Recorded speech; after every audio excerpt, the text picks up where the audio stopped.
Hey guys, the ladies of the 90210 are back in full effect, and we're here to talk all about the season premiere of Real Housewives of Beverly Hills. This is season 14, I believe, episode 1. Let's get into it. So they start off showing us the trailer of what's to come this season. The trailer we've already seen, so, nothing new there. And then they do a quick little montage. We see Dorit sitting poolside with her dog. Erica, she's at a photo shoot. Then we get to see Cal. She's at home working out. And we also see Garcelle. She's with her dog and she's packing, getting ready to fly to Atlanta. The first official scene opens up and Sutton is arriving at her friend Jennifer Tilly's house. They've been friends for a long time. I know I've seen them hanging out outside of the show, but she says they're good girlfriends, good Judies. She said they travel together, shop together, they call each other on the phone. It's always a good laugh. So she loves her, and that's her girl. So they get to talking, and Jennifer asks her about her upcoming cool girl summer because Sutton's son is going to be going to college. Actually, I'm sorry, he graduated college and he's going to be going to law school.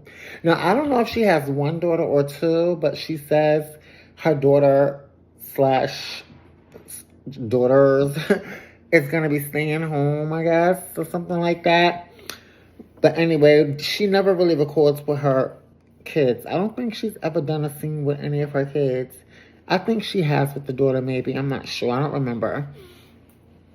But, so she's talking about she's planning on throwing a surreal-themed party. And she wants to invite all of the ladies. It's going to basically be, representing surreal art. I'm not really an artsy person, so I would have to look up a reference. But once I saw the party, I got it. So now, she also admits that she hasn't been the best friend to Cal since the divorce and everything. She says that, she eventually, one day she thought about Cal and she reached out to her because she was missing Cal. She said she would be shopping online and she would see things that she know Cal likes that she would normally send to Cal. So she's like, I miss her.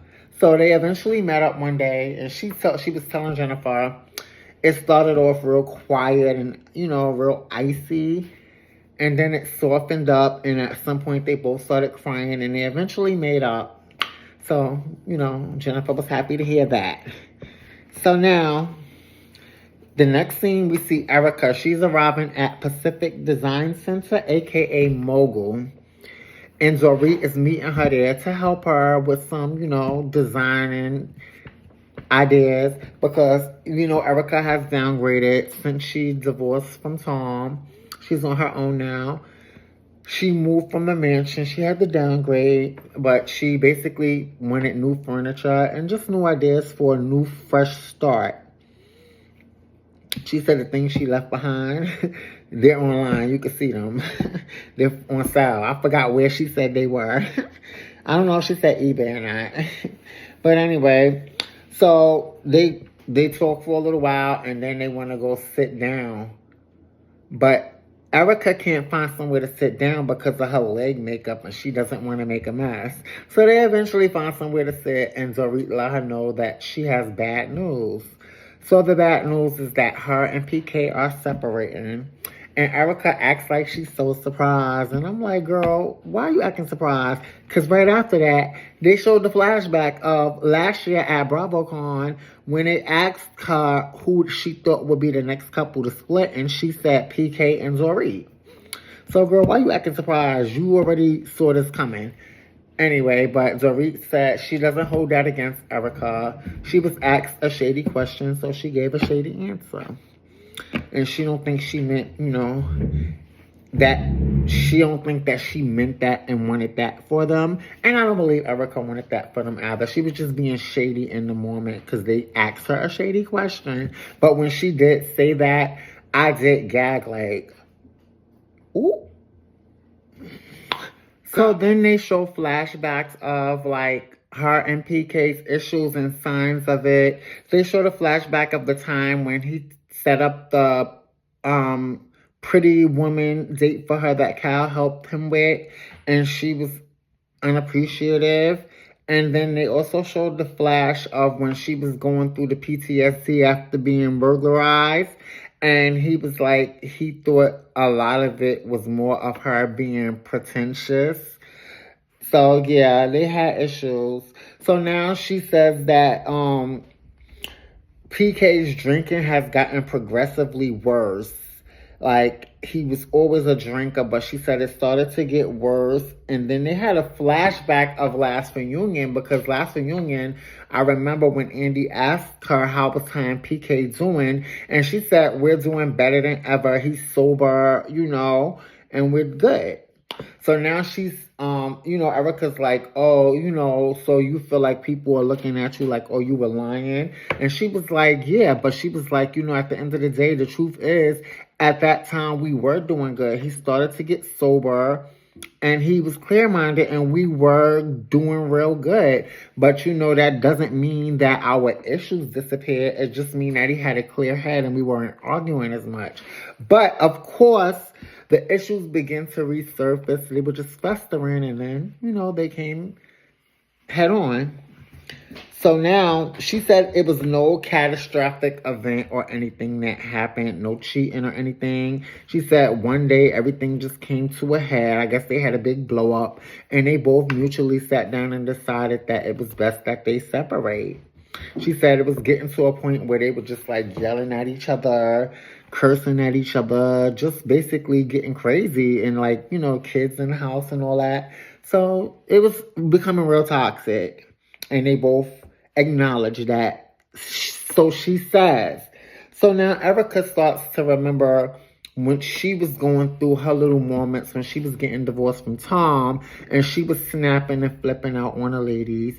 They showed a flashback of her snapping on Sutton when she was telling Sutton, what are you going to do? What are you going to do about it? And Sutton was like, nothing. And she was like, exactly. Shut the fuck up.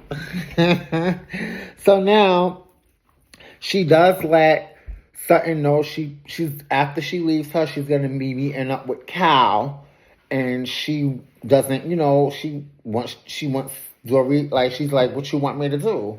And Dorit is like, I'd rather you not say nothing, because remember, Dorit and Cal haven't spoken since the reunion, and their friendship is on, shaky ground. So that's that. So the next scene, you see Cal. She's home with her daughter Portia, and they're moving around furniture from the backyard to inside the house, I guess. And she lets us know that Mauricio moved out like 1 or 2 weeks ago. And right after that, which daughter was it? Alexia moved out. So now it's just her, Portia, and Sophia. So as they're moving the furniture, she's like, she's used to having Mauricio home to do things like that, the manly stuff, the moving stuff. So, she's trying to get used to it.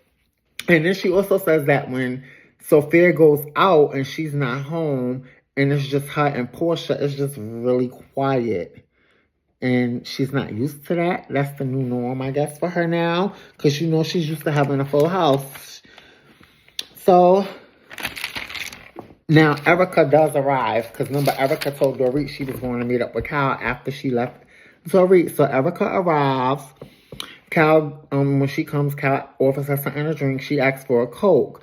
And then we find out Cal, not only did she stop drinking alcohol from last season, but she stopped drinking soda and all that stuff too. So she's on this real healthy, organic journey. And hey, I'm all here for you, Cal. I can't do it, but I'm going to support you on your journey, okay? So now Erica lets her know that she just left Dorit. And Kyle is like, yeah, we haven't seen each other since the reunion.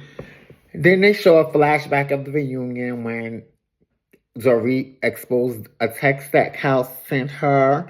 And in the text, it appeared Kyle was basically telling her, like, to not mention something. She wanted her to keep quiet about something and not mention it at the reunion. And Dorit felt like it was a manipulative text. And it was weird timing. because they hadn't spoke, and then she sent her this text. Like, she was trying to basically, like, quiet her and silence her before the reunion. So there's this whole, thing with that they got going on. And they also show at the reunion when Cal and Kathy were going at it, and Dorit tried to interject, and Cal told her, "Can you stay out of this? I'm talking to my sister right now, please." And Dorit was like, "What?" So now we go back 4 hours later when Erica was still sitting with Dorit. And Dorit is saying how she feels isolated by Cal from that incident at the reunion where she tried to, like, speak her piece on the situation with Cal and her sister, and Cal told her to stay out of it, pretty much shut up and mind your business. So she felt isolated, and it started to go downhill from there. She also says that she doesn't like Cal downplaying their relationship, because Cal had did some type of interview or something on, like, an Amazon Live. And she was basically saying how her and Dorit weren't really friends like that. They only went on one couples trip together. They don't hang out when the cameras is down. So pretty much she was trying to make it seem like she don't know why Dorit is acting like they were such close friends, because they never were. And Dorit feels a way about that. So now we go back to Cal, because mind you, we with Dorit. Dorit is telling Erica that. They're going back to earlier when Dorit was with Erica, and she's telling Erica that. So now we skip back to her with Cal, because now the editor is going back and forth. Production is going back and forth between both conversations on both of them saying their piece. So now we see Erica, she's with Cal, and Cal is mad because last year at BravoCon, they asked Dorit to rate the Richard sisters in order from, like, favorite to least favorite. And before she could answer it, Cal was like, "Come on, Dorit, answer it," and went like that or something. And I guess it spilled Dorit's drink or something like that. So Dorit was like, "It's definitely not Cal now. It's Kathy." So Cal took that to heart, and she fell away. Because remember, at the time, Cal and Kathy were beefing. So she felt like, so we supposed to be friends, and now you're saying Kathy your favorite, and Cal felt the way about that. See, but this is my thing, Cal, right? If you felt a way that she chose your sister over you when they asked her to rate y'all to how close she was to y'all, you're the one that claimed that you guys are not friends. You're not friends, so why do you even feel a way that she likes your sister more than you if you're, as you said, y'all not friends? It appears to me that y'all are friends and you feel a way, and you said that on Amazon Live to kind of, like, downplay y'all friendship and minimize it. I guess to hurt her, because I don't get why you would care where you came in, where she ranked you, if y'all weren't friends. You know what I'm saying? Why would you care that she likes your sister more than you? Anyway, so Erica is saying how they need to have a conversation, they need to talk. And Kyle is saying that she's down to do that, but if Dorit just talks and doesn't listen, she's gonna lose it. So now we go back to her talking to Dorit earlier, and she's saying to Dorit, "I think it's a miscommunication." And Dorit is like, "I think it's more of a manipulation than a miscommunication," pretty much. That's how she feels. So the next scene we go to is Garcelle. She's in Atlanta, and her son Oliver comes to visit. So she's been out there. She says she's been there for almost a month now. She's working on 2 movies she's doing. I believe she's producing one of them, or maybe both of them. But I know she's definitely producing one of them. So I think she's maybe just starring in the other one. But if she could be directing both of them, I think that's possible. I don't remember exactly, but I know for a fact one of the movies she's definitely directing, because they showed her in the director's chair and all that. So Oliver comes to visit her, and she asks him about OJ, his son. OJ's growing up. They show pictures of him. Adorable. So now Oliver's like, yeah, Mom, I see you working hard. You've been out, because she been out there for almost a month working on these 2 movies. And he like, she doing her directory thing now. So she lets us know, she says that being that she was a model when she was younger, she had Oliver when she was young, she was a model, so he traveled with her a lot. And she said he basically grew up like on a set of Jamie Foxx. Like, how dope is that? To grow up like on a set of a funny, like, cultural, like, iconic show, right? So she's we also find out that Oliver has a new girlfriend, but she doesn't want him to jump into marriage. She don't want him to get married so quick, because the first one didn't work out. So she's like, take your time, keep her as a girlfriend. So now she lets Oliver know she's about to get dressed, and she's going to meet up with him and his girlfriend later. So now she's getting ready, so she's going down to her car, and she lets us know that she's happy and she feels blessed to still be working in her 50s, because in the business she works in and acting in Hollywood, she says once you're like in your 40s, you're considered old once you turn 40. So she feels blessed to not only be working, but thriving. And I'm like, go ahead, girl, guys, you directing and all that. I'm good. I'm happy for her. So now, so yeah. Now it's Thursday, May 9th, and the time is 12:56 p.m. So now the news of Dorit and PK's split has hit, and the girls are talking, okay? The girls done get talking. So they show Garcelle, she's reading the whole news thing and the statement that Dorit and PK released. And as she's reading it, she's like, I'll quote, she be like, of course it's Dorit. It's long and winded. And Oliver's laughing.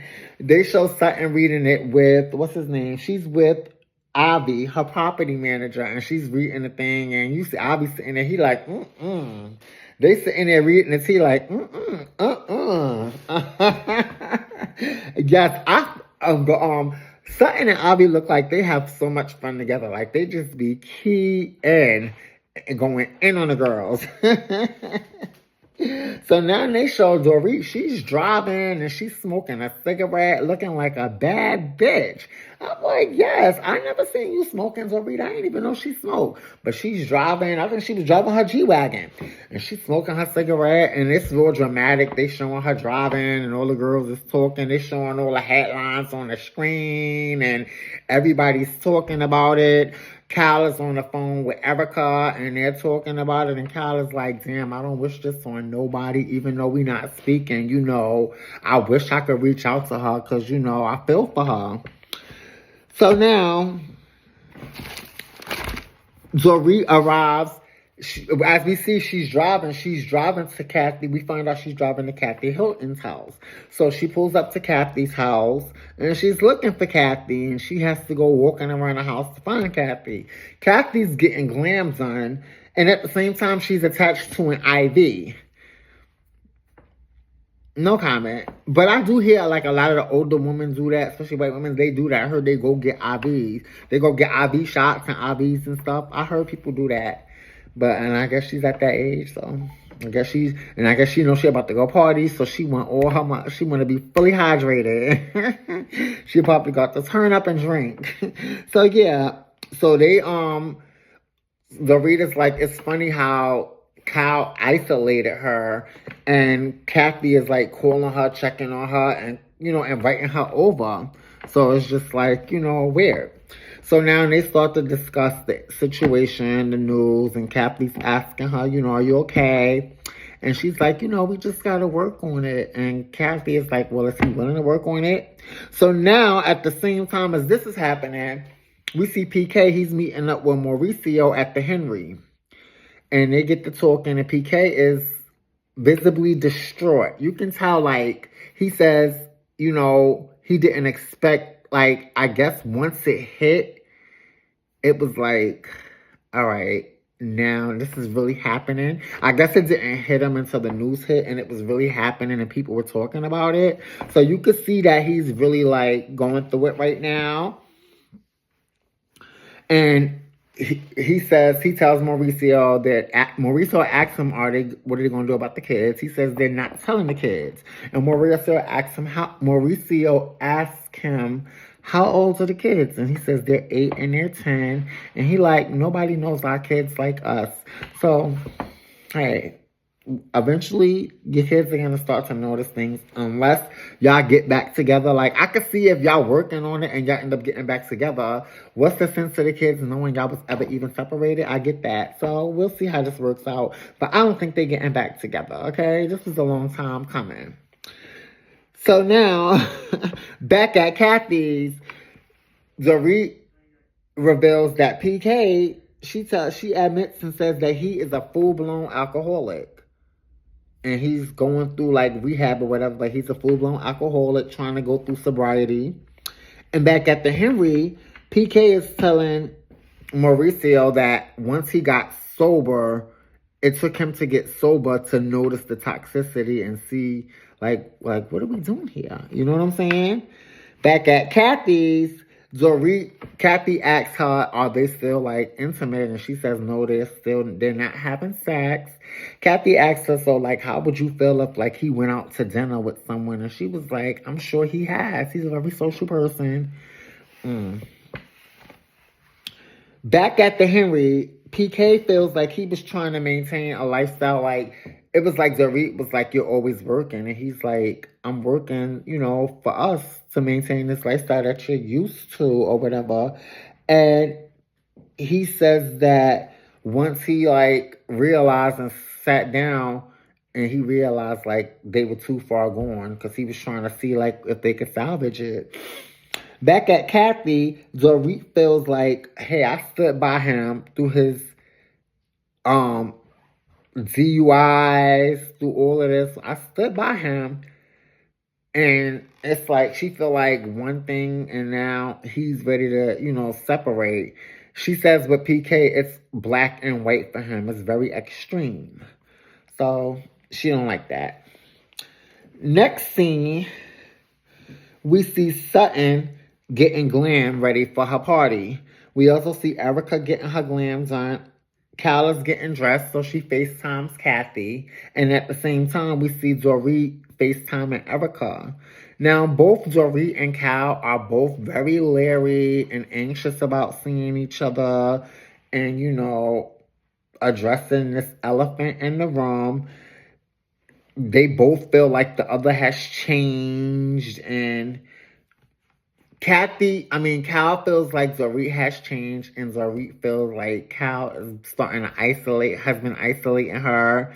So it's like Cal says that she feels Dorit betrayed her, did something she don't like, and she's not a doormat. I don't know why you feel like that, Cal, because if you ask me, it's the other way around, and you want your friends to be a doormat for you. But I digress, and I will say this, too. If I had a friend, right, and we had a fallout or whatever, a disagreement, and then you went on Amazon Live or Instagram Live or anywhere live, and you started downplaying our friendship like we wasn't ever really friends like that, I'm going to feel away, too. Like, bitch, yes, we was. I'm going to feel away. So I can see why Dorit would feel away. Cal, what's going on, sis? So now we see Sutton is doing her walkthrough with the party planner. And as she's doing so, we see she's dressed. She has on this headpiece. It's like reindeer antlers. Now Jennifer Telly arrives and she has on like a deer thing on her head. So now Dorit arrives and she almost trips. It was so funny. She almost tripped. But she looked fabulous. She had on this dress and like this beanie thing with a big disc. It looked like it was a big sombrero hat. It looked like a big UFO on her head. It was a big disc. But it was cute. It looked real fashionable. So now Sutton is like, hold up. I said surreal. This is not surrealism. It looks like she went to the modern wing. She's in the wrong wing of the museum. So yeah, I guess she didn't get the assignment. So now Bose, the new girl, she arrives. And she looks absolutely stunning. She has on like this white, fluffy dress with a big train to the point where her assistant had to carry the train from the car to the party with her. So she arrives and Sutton introduces her to Dory, and Sutton lets us know that Bose is the real deal. She's the boss or whatever. So Dorit is impressed. She's like, Bose is stunning. She says she gets the assignment. So now they start to talk, her and Bose, they start to hit it off. So they actually hitting it off so much. Dorit decides to open up to her about what she's going through with her separation, and also tells her about PK being an alcoholic and all of this. And I'm like, girl, you just met her at this party and you telling her all your personal business? Yeah, you going through it, sis. So yeah, so now that actually led Bose to open up, however. So hey, Bowles now lets her know that she's actually widowed. And she says it's funny because once me and him hit the 10-year mark, we separated. But then she said they never went through with the divorce because he ended up getting sick and they reconciled. He had cancer and, he eventually ended up dying. So they're like, oh my gosh. So basically they're like, why are we sitting here telling each other our business like this? We at a party and we acting like we at a therapy session. So the ladies clearly hit it off. Both says she knows when she likes somebody immediately and she likes Dorit. So they hit it off and you can tell they're going to be good Judies. Hopefully. So now Garcelle arrives with her friend Amanda. And we see Garcelle and Amanda both know Bowles. And we see when Garcelle goes to compliment Dorit and tell her she looks good, Dorit is giving very much. You talking to me? Like, did somebody say something? Like I know she ain't talking to me. So there's clearly still tension, between Garcelle and Dorit. Because remember last year at the reunion, Garcelle was basically trying to say Dorit was lying about being burglarized. She wasn't saying, she said she believes she got robbed, but the story just didn't make sense. So Dorit feels a way about that. And yeah, I can see why she could. Garcelle, because sometimes, I love Garcelle, but sometimes she does come across as very aggressive and just in your face and in your business. So, and sometimes it's like, no matter what you tell her, she's going to believe what she want to believe anyway. So, why bother? So now, you definitely can tell that there's tension between them. So now Erica and Kyle arrive. Oh, and I forgot to tell y'all also that at this party, it's like a lot going on.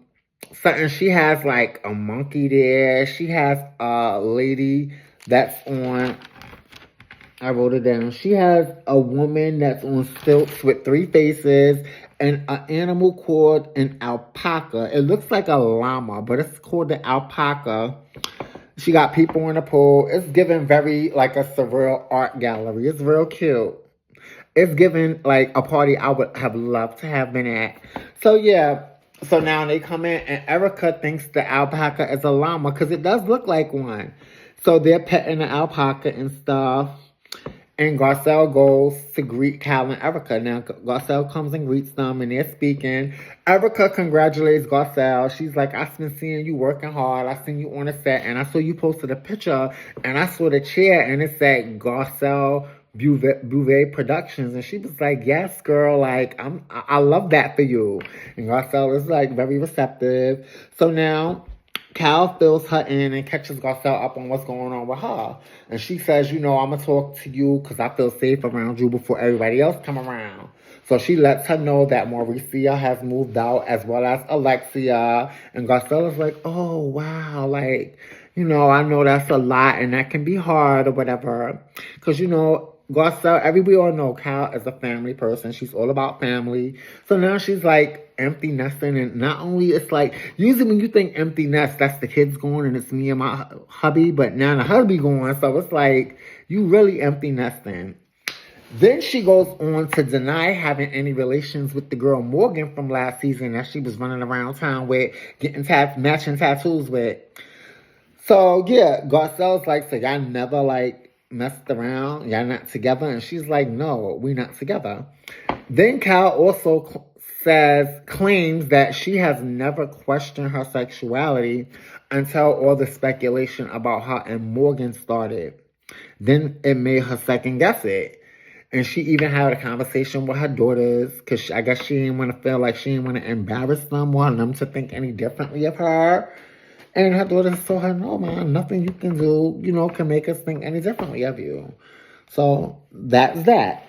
So as they're talking, Dorit pulls up now like, hello.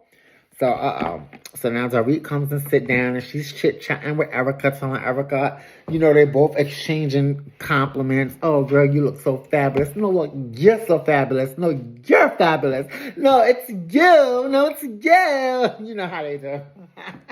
So, yeah. So now, Bose comes over and she introduces herself and the ladies is all talking and everybody's talking, but then you notice the tension between Cal and Dorit is thick, honey. And Garcelle notices it. So Garcelle gets up and leaves to go to the bar. And Cal's like, where you going, Garcelle? Why are you leaving? Garcelle like, I'm going to the bar, girl. Garcelle like, listen, it's a lot of tension over here. I ain't got time for this. I'm about to go to the bar, get me a drink, and find something to get into, okay? And I don't blame her. I would have been out, too. She was like, who want to sit around a bunch of tension and awkwardness? Y'all sitting there all stone-faced, not looking at each other.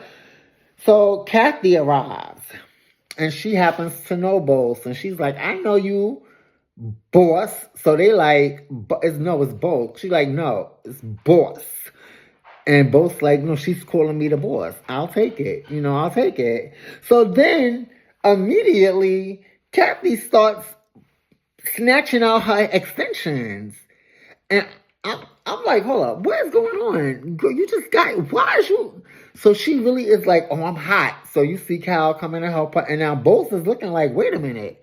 You're taking this out your head right now? And she's like, yeah, I'm hot. If I don't take them out, I'm going to fall out. And then you see Cal helping her. Erica's telling her, Cal, pull it up, helping her. And I'm like, Kathy, what kind of ratchet ghetto? Are you serious? She was really sitting there pulling her extensions out. I was like, Bose was like, girl, my wig could have been falling halfway off my head, honey. She said, I would have been sitting there holding it up like this the whole night. Like, okay? So Bose is just like in total shock. She's looking like, are you serious? And honey, she took those extensions out, and I guess she felt better after that because she went right back to normal. So now Sutton goes to speak and say a few words, and then she introduces the performer of the night, who performed a very raunchy performance. And after the performance, as the performance is going on, Erica's loving it because, Erica Jane is all about that raunchy, that's her style. Like, what's that song? Her pussy something? Her pussy is coarse? A song like that, yeah. Pat the puss, yeah. So Erica's like, Sutton is like, oh, I think Erica's my friend now. So Erica's like in her confessional, like, do I want to slap the shit out of Sutton sometimes? Yes. But she does she throws great parties. So now, after that performance, Cal approaches Dorit and she wants to go and talk. So they gotta go sit down and talk. And as soon as they sit down, Dorit is like, Cal. And as soon as she said that, it was given Whitney. Wendy.